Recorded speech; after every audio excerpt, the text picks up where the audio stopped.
we bid you welcome to today's special flag-raising ceremony that marks the beginning of Armed Forces Week.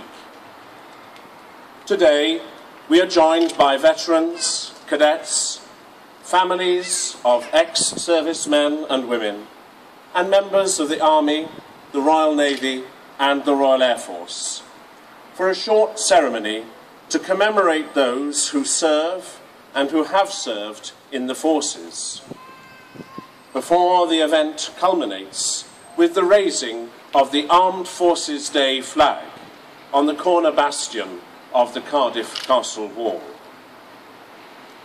The Armed Forces Day flag has just made its way from Mermaid Quay through the River Taff, carried by a serving member of Her Majesty's Armed Forces, Lance Corporal Ian Lane. It's been accompanied by a water skier who is also a serviceman currently undergoing rehabilitative treatment here in Wales. To acknowledge the importance of family sacrifice, the flag has travelled up the River Taff and been presented at the water's edge to Ms. Thea Davis, the widowed partner of Captain Stephen Healy, who was tragically killed in Afghanistan in May 2011.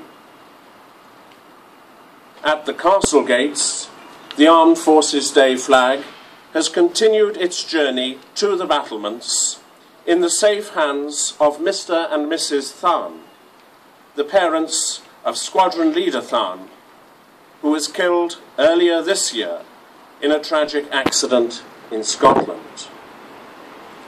We are privileged to have Ms. Davis and Mr. and Mrs. Tharn at this special flag-raising ceremony today.